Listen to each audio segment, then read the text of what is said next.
అందరికీ నమస్కారం. Welcome to మహా న్యూస్. నేను మీ సుధా గంటి. ముందుగా అందరికీ క్రోధినామ సంవత్సర ఉగాది శుభాకాంక్షలు.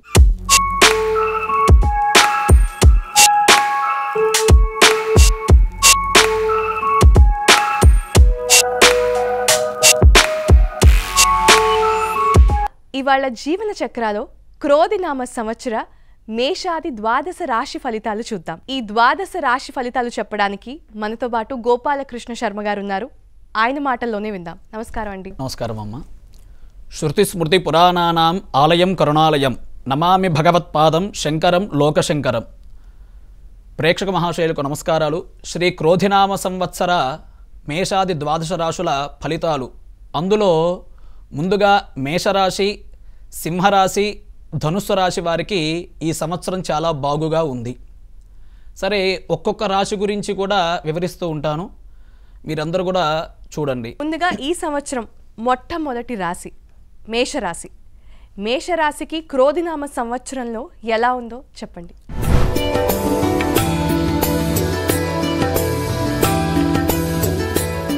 శ్రీ క్రోధినామ సంవత్సర మేషాది ద్వాదశ రాశుల జాతక ఫలితాలు.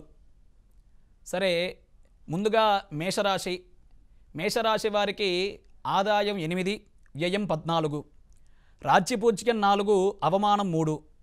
ఈ యొక్క రాశి వారికి ఏకాదశంలో శని, దానివలన ధనలాభం అనేది బాగా ఉంది. అలాగే కుటుంబ వృద్ధి, అందరినీ కూడా కుటుంబంలో కలుపుకొని పోతూ ఉంటారు. వాళ్ళందరూ కూడా ఈ యొక్క రాశి వారికి సపోర్ట్ చేస్తూ ఉంటారు.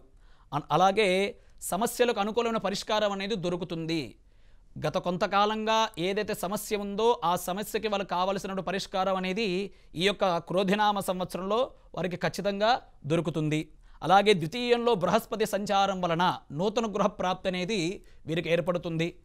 ధన వాక్స్థానంలో చక్కగా బృహస్పతి యొక్క సంచారం వలన స్త్రీలకు సౌభాగ్యపరంగా బహుబాగుగా ఉన్నది.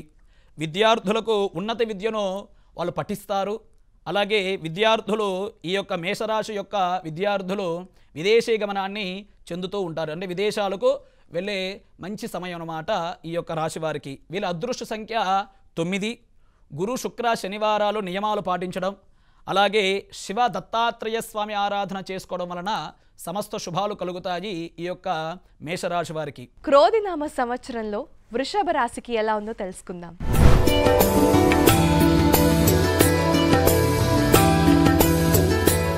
వృషభ రాశి యొక్క ఆదాయం 2, వ్యయం 8, రాజ్యపూజ్యం 7, అవమానం 3. ఈ యొక్క రాశి వారికి జన్మరాశి స్థిత బృహస్పతి మేషంలోంచి బృహస్పతి వృషభ రాశిలోకి మారుతున్నాడు. దశమంలో శని, ఏకాదశంలో రాహువు. కాబట్టి ఈ యొక్క వృషభ రాశికి వ్యవసాయ రంగంలో బహుబాగుగా రాణిస్తూ ఉంటారన్నమాట వారు. అలాగే భూ వ్యాపారులకు అత్యున్నత ధనం అనేది ఏర్పడుతుంది. వ్యక్తిగత ఎదుగుదలలో కొత్త అవకాశాలు ఎదురవుతూ ఉంటాయన్నమాట. అలాగే స్థానచలనం కూడా జరుగుతూ ఉంటుంది. ఉద్యోగులకు కావచ్చు, వీళ్ళకి ఎవరికైనా సరే స్థానచలనం అనేది జరుగుతుంది. తద్వారా స్థానచలనం ద్వారా వీరికి అఖండమైన ఐశ్వర్యం కూడా ఏర్పడుతుంది. స్వల్ప అనారోగ్య సమస్యలు కూడా ఉన్నాయి వృషభ రాశి వారికి, అది కొద్దిగా చూసుకోవాల్సింది. దశమంలో శని సంచారం వలన కేంద్ర రాష్ట్ర ప్రభుత్వ రంగాల వాళ్ళందరికీ కూడా శుభ పరిణామాలు అనేవి ఏర్పడతాయి. అలాగే ఆర్థిక లాభం కూడా వీరికి కలిగి ఉంటుంది. రాజకీయ నాయకులకు అనుకూలంగా ఉండును. ఉన్నత పదవిని కూడా ఈ యొక్క వృషభ రాశి యొక్క వారు పొందుతారన్నమాట రాజకీయ పరంగా.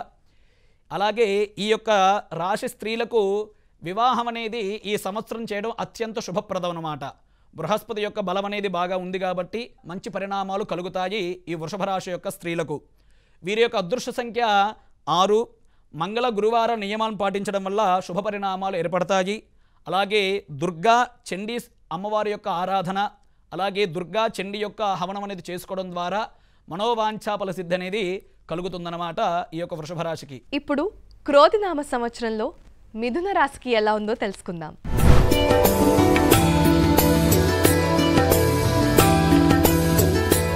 మిథున రాశి యొక్క ఆదాయం 5, వ్యయం 5, 2 సరి సమానమే. అలాగే రాజ్యపూజ్యం 3, అవమానం 6. వ్యయంలో బృహస్పతి అంటే 12వ స్థానంలో వీరికి బృహస్పతి అనేది మనకి మే నుంచి ప్రారంభమవుతుందన్నమాట. ఇప్పుడు ప్రస్తుతానికి మేషరాశిలో ఉన్నాడు. రేపు వచ్చే మే నెలలో వృషభ రాశిలోకి మారతాడనమాట. కాబట్టి వ్యయంలో బృహస్పతి, 12వ స్థానంలో బృహస్పతి, అలాగే భాగ్యస్థానంలో అంటే 9వ స్థానంలో శనేశ్వర సంచారం, అలాగే దశమంలో రాహువు, చతుర్థంలో కేతువు. కాబట్టి వీరికి కూడా శుభ కార్యక్రమాలు చేసుకునేందుకు అత్యంత శుభప్రదమైన సమయం అన్నమాట ఈ యొక్క మిథున రాశి వారికి. ఆధ్యాత్మికను కోరుకుంటారు, అంటే దైవ చింతన, దైవారాధనకు చేసుకోవడాలు, దేవాలయ సందర్శనాలు చేద్దామని చెప్పి ఈ మిథున రాశి వారు చూస్తూ ఉంటారన్నమాట. నూతన గృహ నిర్మాణం కూడా వీరికి చేయడానికి శుభమైన సమయం అన్నమాట ఈ సమయంలో. అలాగే ఫైనాన్స్ సంస్థలకు, యజమానులకు సామాన్య ఫలితాలు, ఫైనాన్స్ చేసే సంస్థలు ఉంటారు కదా, ఆ యాజమాన్యానికి సామాన్యమైన ఫలితాలు కలుగుతాయి. కాబట్టి కొద్ది చూసి చూడనట్టుగా జాగ్రత్త వహించడం అనేది అత్యంత శ్రేయస్కరం. రాజకీయ నాయకులకు ప్రజలలో మంచి గుర్తింపు సంపాదిస్తారు. ఈ యొక్క మిథున రాశి వారు రాజకీయ నాయకులు ప్రజలలో మంచి గుర్తింపు సంపాదిస్తారు, అలాగే విజయాన్ని కూడా చేకూర్చుకుంటారు. ఈ యొక్క రాశి స్త్రీలకు ఉద్యోగంలో ఉన్నతమైన పదవిని ఏర్పరచుకుంటారు. అలాగే ఈ మిథున రాశి వారికి ఈ సంవత్సరం పుత్ర సంతానం అనేది కలగడానికి ఆస్కారం బాగా ఉన్నది. మిథున రాశి వారికి ఈ సంవత్సరం పుత్ర సంతానం కలగడానికి ఆస్కారం బాగా ఉన్నది. ఈ యొక్క మిథున రాశి వారి అదృష్ట సంఖ్య 5. వీళ్ళు శివారాధన చేయడం ద్వారా శుభ పరిణామాలు పొందుతారు. క్రోధినామ సంవత్సరంలో కర్కాటక రాశికి ఎలా ఉందో తెలుసుకుందాం.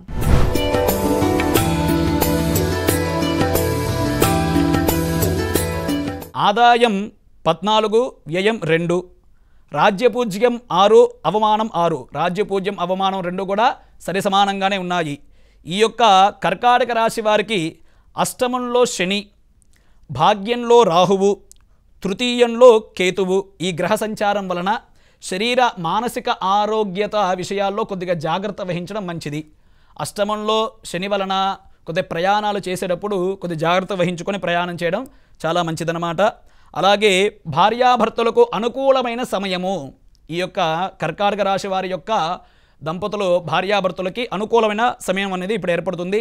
వినోద విహారాలు బాగా చేస్తారు, అంటే అనేకమైనటువంటి దర్శనాలు వెళ్తూ ఉంటారు. అలాగే కర్కాటక రాశి యొక్క స్త్రీలకు ఏకాదశంలో గురుగ్రహ సంచారం చేత కార్యసిద్ధి, ధనలాభం అనేది ఏర్పడుతుంది.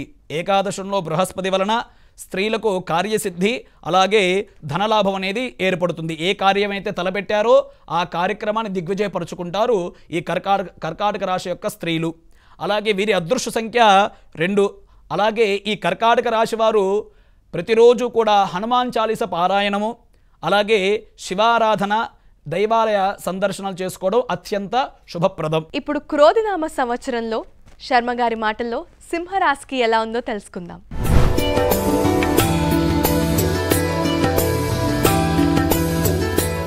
సింహరాశి యొక్క ఆదాయం 2, వ్యయం 14, రాజ్యపూజ్యం 2, అవమానం 2. రాజ్యపూజ్య అవమానాలు వీరికి కూడా సరి సమానంగానే ఉన్నాయి.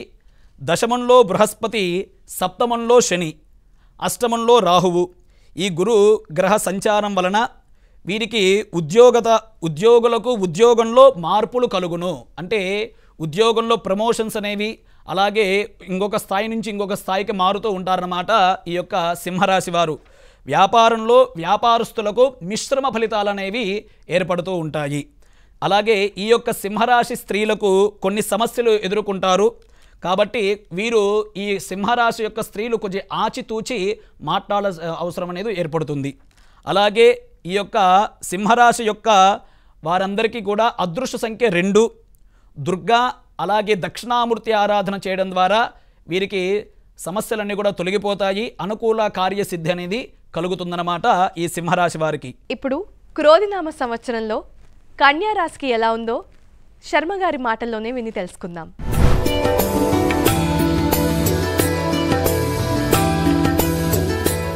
ఈ కన్యా రాశి వారికి ఆదాయం 5, వ్యయం 5, రాజ్యపూజ్యం 5, అవమానం 2. ఈ కన్యా రాశి వారికి ఆదాయ వ్యయాలు సరిసమానంగా ఉన్నాయి. షష్ఠస్థాన స్థిత శని, అలాగే భాగ్యస్థానుడు 9వ స్థానంలో గురువు యొక్క సంచారము, సప్తమంలో రాహు యొక్క సంచారము, జన్మరాశి స్థిత కేతు యొక్క సంచారం వలన అన్ని రంగాల వారికి సంఘంలో గౌరవ మర్యాదలు బాగా పెరుగుతాయన్నమాట. స్వయం వృత్తులకు, చేనేత రంగం వారికి ధనాదాయం బాగా ఉంది. అలాగే విద్యార్థులకు సృజనాత్మకత తో కొత్త ఆలోచనలు ఏర్పడతాయి. వాళ్ళు ఏదన్నా విద్యార్థులు అనుకున్నటువంటి కొత్త చదువులు, ఉన్నతమైన చదువులు చదవడానికి మంచి సమయం అన్నమాట ఈ యొక్క కన్యారాశి విద్యార్థులకు. అలాగే కన్యారాశి స్త్రీలకు శరీర ఆరోగ్యపరంగా తగు జాగ్రత్తలు అనేవి బాగా అవసరం. అలాగే ఈ కన్యారాశి వారందరికీ కూడా అదృశ్య సంఖ్య 5. అలాగే మంగళవారం నియమంగా ఉండడం చాలా మంచిది. అలాగే గణపతి యొక్క ఆరాధన, అలాగే సుబ్రహ్మణ్య స్వామి యొక్క ఆరాధన చేయడం ద్వారా ఈ యొక్క కన్యారాశి స్త్రీ పురుషాదులకు, అలాగే విద్యార్థులకు శరీర సంపూర్ణ ఆరోగ్యము, మనస్సంకల్ప సిద్ధి కలుగుతుందన్నమాట.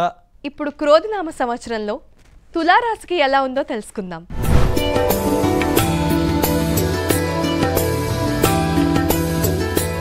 తులారాశి యొక్క ఆదాయం 2, వ్యయం 8, రాజ్యపూజ్యం 1, అవమానం 5. ఈ యొక్క తులారాశి వారికి అష్టమంలో బృహస్పతి, పంచమంలో శని, షష్ఠస్థాన స్థిత రాహువు, వ్యయంలో కేతువు. కాబట్టి ఈ యొక్క తులారాశి వారు దీర్ఘాయుర్దాయాన్ని పొందుతారు. తండ్రి నుంచి వచ్చే ఆస్తి యొక్క సంక్రమణలో వీళ్ళకి శుభ పరిణామాలు కలుగుతాయి. లాభమే వీళ్ళకి ఏర్పడుతుందన్నమాట. తండ్రి యొక్క పిత్రార్జితం అంటారు కదా, ఆ పిత్రార్జితం ద్వారా వీరికి శుభ పరిణామాలు కలుగుతాయి. ధనలాభం అనేది, ఆర్థిక లాభం అనేది బాగా కలుగుతూ ఉంటుంది. అలాగే జీవనంలో పురోగమనం చెందుట వలన తగు జాగ్రత్తలు అవసరం. అంటే జీవితంలో ఎదిగేటువంటి విషయాల్లో తగు జాగ్రత్తలు అనేవి వీరు ఖచ్చితంగా తీసుకోవాలి. పంచమ శని వలన వృత్తి, వ్యాపార, కుటుంబ, విద్యా విషయంలో అపారమైన వృద్ధి కలుగుతుంది. ఈ యొక్క తులారాశి వారికి పంచమంలో శని వలన వృత్తి వ్యాపారులకు బహుబాగుగా ఉంది. అలాగే కుటుంబ విషయంలో కావచ్చు, విద్యా విషయాల్లో కావచ్చు శుభ పరిణామాలు అనేవి వీరికి కలుగుతాయన్నమాట. అపార వృద్ధి అనేది ఏర్పడుతుంది. ఈ తులారాశి యొక్క అదృష్ట సంఖ్య 6, శివారాధన, అలాగే మంగళవారం నియమంగా ఉండడం అత్యంత శ్రేయస్కరం. ఇప్పుడు క్రోధినామ సంవత్సరంలో వృశ్చిక రాశికి ఎలా ఉందో శర్మ గారి మాటల్లోనే విందాం.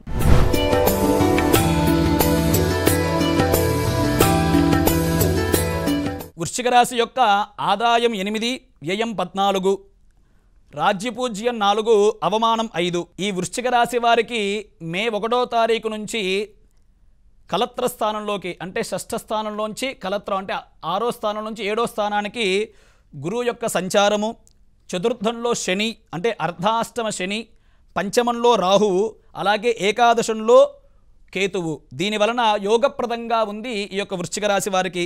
వ్యాపారులకు, ఉద్యోగులకు విజయం చేకూరుతుంది. వ్యాపారస్తులకు, ఉద్యోగం చేసే వారందరికీ కూడా వీరికి విజయం అనేది చేకూరుతుంది. విద్యార్థులకు విద్య యందు ఆసక్తి చూపుతారు. ఈ యొక్క వృశ్చిక రాశి యొక్క విద్యార్థులందరూ కూడా విద్య యందు ఆసక్తి చూపి ఉన్నతమైన విద్యను చదవడానికి ప్రయత్నం చేస్తారు. ఉన్నత ఫలితాలు కలుగుతాయి. అలాగే ఈ యొక్క సంవత్సరము వృశ్చిక రాశి యొక్క విద్యార్థులందరూ కూడా విదేశీ గమనాన్ని చెందుతారు. ఖచ్చితంగా విదేశీ యోగాన్ని వీళ్ళు అనుకుంటే గనక ఈ వృశ్చిక రాశి వారందరూ కూడా విద్యార్థులు విదేశీ గమనాన్ని చెందుతారు. అలాగే ఈ యొక్క వృశ్చిక రాశి వారు విష్ణు సహస్రనామ పారాయణం చేయడం ద్వారా మనస్సంకల్ప సిద్ధి నెరవేరుతుంది. ఈ విష్ణు సహస్రనామ పారాయణం చేయడం ద్వారా మనోవాంఛా ఫల సిద్ధి, మనస్సంకల్పం నెరవేరుతుంది. రుద్రాభిషేకం చేయడం అత్యంత శ్రేయస్కరం. అర్ధాష్టమ శని కాబట్టి ఈ వృశ్చిక రాశి వారందరూ కూడా రుద్రాభిషేకం చేయడం ద్వారా ప్రమాదగండాలు తొలగిపోతాయి. తల్లి తరఫు వారందరికీ కూడా అనారోగ్య సమస్యలు తొలగిపోతాయన్నమాట. అలాగే ఈ యొక్క వృశ్చిక రాశి వారికి అదృష్ట సంఖ్య 9. అలాగే వృశ్చిక రాశి వారు బుధ, శుక్రవార నియమం పాటించడం అత్యంత శ్రేయస్కరం. ఇప్పుడు క్రోధినామ సంవత్సరంలో ధనస్సు రాశికి ఎలా ఉందో తెలుసుకుందాం.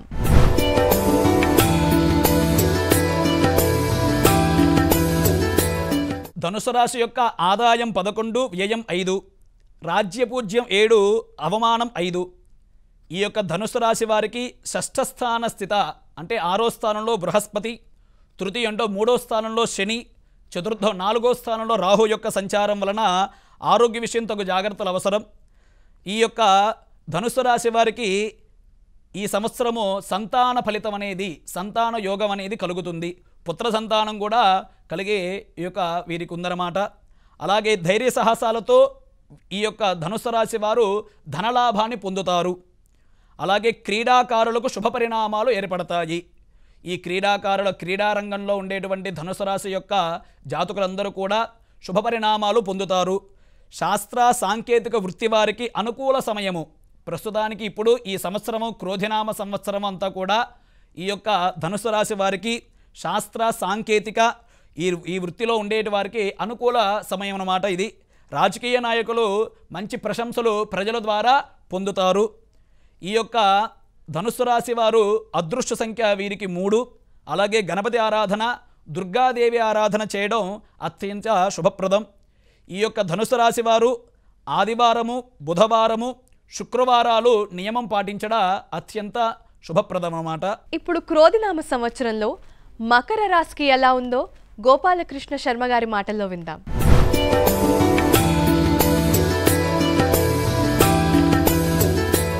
మకర రాశి యొక్క ఆదాయం 14, వ్యయం 14, రాజ్యపూజ్యం 3, అవమానం 1. ఈ మకర రాశి వారికి ఆదాయ వ్యయాలు సమానంగా ఉన్నాయి, సరి సమానంగా 14గా సరి సమానంగా ఉన్నాయి. ఈ యొక్క మకర రాశి వారికి పంచమంలో బృహస్పతి, ద్వితీయంలో శని, గోచారరీత్యా ద్వితీయంలో శని, తృతీయ రాహువు, అలాగే భాగ్యస్థానంలో కేతు యొక్క ప్రభావం చేత ఈ యొక్క మకర రాశి యొక్క స్టాక్ మార్కెట్ చేసుకునే వారందరికీ కూడా ఆకర్షించే సమయం అన్నమాట. దానివల్ల ఆ స్టాక్ మార్కెట్లో మంచి ఆకర్షణ ద్వారా వీరు ఖచ్చితంగా లాభాలు పొందుతారు. స్వయం వృత్తుల వారికి, ఇండస్ట్రీస్, సాంకేతిక ఇంజనీరింగ్ రంగం వారికి, న్యాయవాదులకు, ధాన్యం కొనుగోలు చేసే రైసు మిల్లు వారికి, కర్మాగారాలకు నడిపించే వారందరికీ కూడా ప్రయోజకరంగా ఉంటుంది.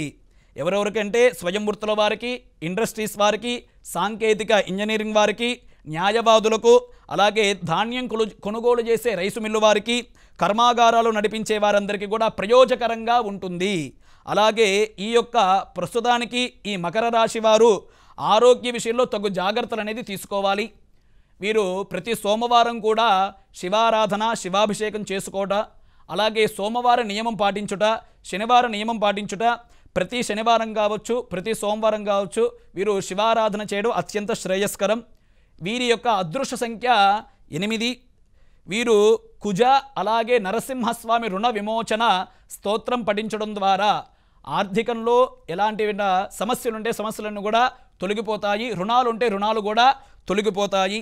ఈ రాశి వారందరూ కూడా శుభ పరిణామాలు పొందుతారన్నమాట. కుజగ్రహం యొక్క రుణ విమోచన స్తోత్రం, అలాగే నరసింహస్వామి రుణ విమోచన స్తోత్రం చదవడం ద్వారా.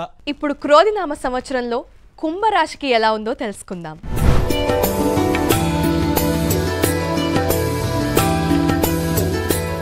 కుంభరాశి యొక్క ఆదాయం 14, వ్యయం 14. వీరికి కూడా ఆదాయ వ్యయాలు 14గా సరి సమానంగానే ఉన్నాయి. తర్వాత రాజ్యపూజ్యం 6, అవమానం 1.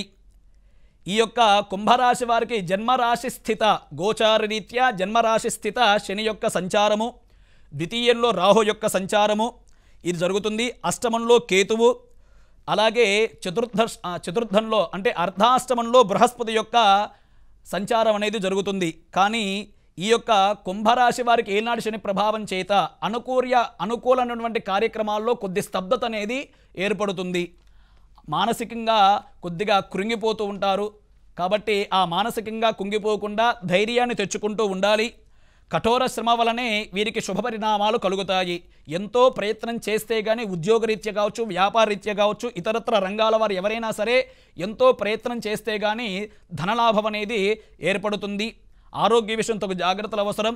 అలాగే కుటుంబంలో ఉండేటువంటి అనేక సమస్యల యందు వీరు కొద్ది చూసుకోవాల్సి వస్తుంది. ఈ యొక్క కుంభరాశి వారు నూతన గృహప్రాప్తిని కూడా పొందుతారు. ఈ కుంభరాశి వారు ఈ సంవత్సరం నూతన గృహప్రాప్తిని పొందుతారు. వీరి అదృష్ట సంఖ్య 8. వీరు ప్రతి శనివారము, అలాగే సోమవారము శివారాధన చేయడం, అలాగే దుర్గా అమ్మవారి యొక్క ఆరాధన అంటే చండీ హోమం లాంటివి దుర్గా అమ్మవారి యొక్క హోమాలు కానీ చేసుకోవడం ద్వారా వీరికి మనోధైర్యం అనేది పెరుగుతుంది. శరీర సంపూర్ణ ఆరోగ్యం అనేది కలుగుతుందన్నమాట కుంభరాశి వారికి. కుంభరాశి యొక్క విద్యార్థులు కూడా విద్య యందు శ్రద్ధ పెట్టడం అత్యంత శ్రేయస్కరం. కొద్దిగా ఏల్నాడు శని ప్రభావం చేత విద్య యందు కొద్ది ఆసక్తి తగ్గుతుందన్నమాట ఈ విద్యార్థులకు. కాబట్టి వీరు కఠోర శ్రమతో బాగా చదివితే కానీ ఉన్నతమైన ఉత్తీర్ణతని పొందుతారన్నమాట ఈ యొక్క కుంభరాశి యొక్క విద్యార్థులు. స్త్రీల యొక్క ఆరోగ్యం కూడా చూసుకోవాల్సిన అవసరం ఉందన్నమాట. వీరు కూడా కొద్ది ఆరోగ్యపరంగా తగు జాగ్రత్తలు తీసుకోవాలి కుంభరాశి యొక్క స్త్రీలు. ఈ కుంభరాశి యొక్క స్త్రీ పురుషాదులు అలాగే విద్యార్థులు కూడా సోమవారము శనివారము శివారాధన అలాగే దుర్గా అమ్మవారి యొక్క ఆరాధన చేయడం అత్యంత శ్రేయస్కరం. ఇప్పుడు క్రోధినామ సంవత్సరంలో మీనరాశికి ఎలా ఉందో శర్మ గారి మాటల్లోనే విందాం.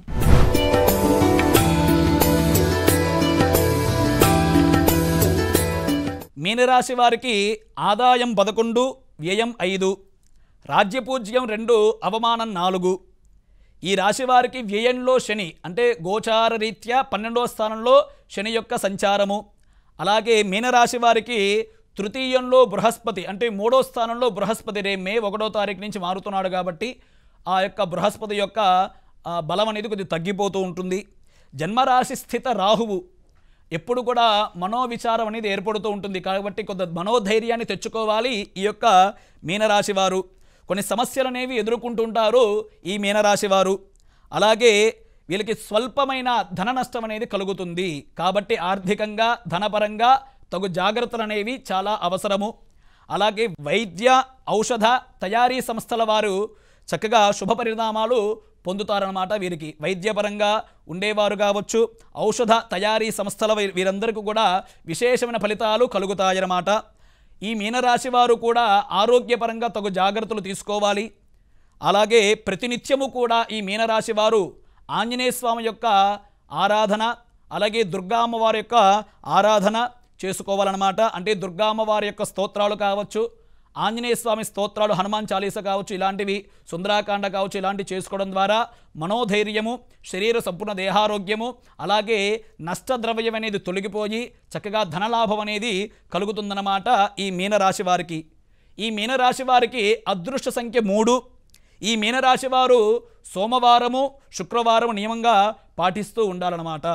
తద్వారా ఇలా పాటించడం ద్వారా ఈ మీనరాశి వారికి మనోధైర్యం పెరుగుతుంది, శరీర సంపూర్ణ ఆరోగ్యం కలుగుతుంది, అలాగే నష్ట ధనం అనేది తొలగిపోతుంది, బాగా ధనలాభం అనేది ఏర్పడుతుందన్నమాట. ఇవాల్టి క్రోధినామ ఉగాది సందర్భంగా మా దగ్గరకు వచ్చి చక్కటి రాశి ఫలాలు మాకు అందించినందుకు అలాగే మా ప్రేక్షకులకి ప్రతి ఒక్కటి శ్రద్ధగా మీరు తెలియజేసినందుకు ధన్యవాదాలు. ధన్యవాదాలు.